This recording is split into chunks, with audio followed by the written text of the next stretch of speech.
In a world full of noise, the one who gets noticed holds the power. That's the core of Law 6. If people don't see you, they forget you. If they forget you, you lose influence. Power comes to those who stand out, not those who blend in. This doesn't mean you need constant approval. It means you must never allow yourself to be ignored.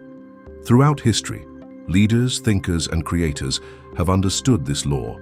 They knew how to make people look, how to capture attention, and how to use it to their advantage.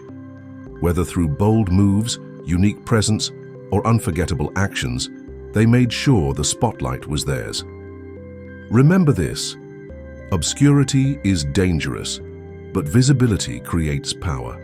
Make yourself impossible to overlook.